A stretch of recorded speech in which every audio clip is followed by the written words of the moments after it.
Coucou tout le monde!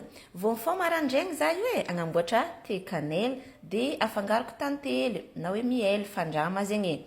Ambarambarako anareo ino tombontsoa mahatonga za mazoto mihinagna azy ity.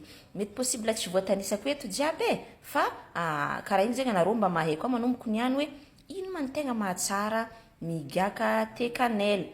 Izy ity zegny tegna tsara au moins 3 fois par semaine atsika migaka izy. Koa mahavita matetitetika ankoatran'izegny vao maika tsara fa intelo isan-kerinandro zegny atsika tsara ho an'ny fahasalamagna ny vatagna antsika ray manontolo migaka thé cannelle afangaro kely amin'ny miel na fandrama. Tsy voatery izy koa tsisy tantely zegny tantely pur ninakazy io e.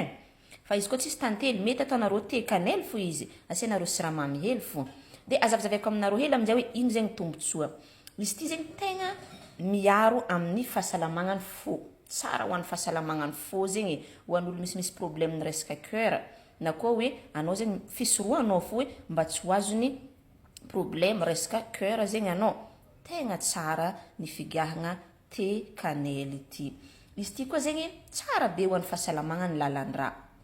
Hoe ho an'ny olo managna problème hoe resaka AVC na hoe na tsisy zegny anao ohatra fa noho hoe anao miaro tegnanao fo mba tsy ho hisy izay aretigny zay.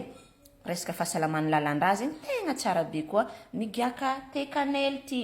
Ho an'olo somary misy poids, resaka cholestérol zegny bebe nitahan'ny cholestérol agnaty vatagna, tsara koa zegny anareo migaka thé cannelle ity fa ity zegny no magnegny nitahan'ny cholestérol agnatin'ny vatanantsika.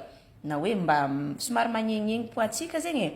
Dia izy ity koa tegna tsara ho an'olo nitry azon'ny diabète satria izy ity magnegny nitahan'ny siramamy agnatin'ny vatagna. Na koa hoe anao zegny juste hoe tia hiaro vatagnanao fo noho ny fahasalamagna ny vatagnanao zegny anao migaka izy matetitetika karaha igny anao tsy ho hisy problème fekiny resaka tahan'ny siramamy ambony agnatin'ny vatagna izay. Dia izy ity koa mahatanora lalandava. Anareo zegny magnontany hoe ino ma secret mahatonga anao tanora lalandava? Dia agnisany ity thé cannelle ity. Maro volagniko, maro be ny bienfait, maro zegny ny tombotsoa azo baka amin'ity thé cannelle ity fa mety tsy voatanisako eto jiaby. Fa vitsivitsy zegny nazaveko aminareo igny, karaha igny zegny mba mampazoto anareo hoe manomboko zao zegny anareo mety fozoko na poudre. Ohatra zegny anareo tsy mahita bâton cannelle karaha ty, dia mividiana ilay poudre igny fo. Sa hoe hitanareo sotro kely zegny araiky dia asianareo tantely avy eo. Mety fo.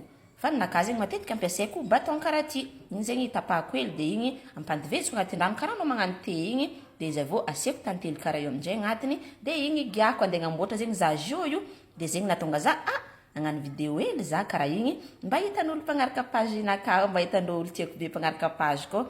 Dia zegny bonne journée nareo, bisous.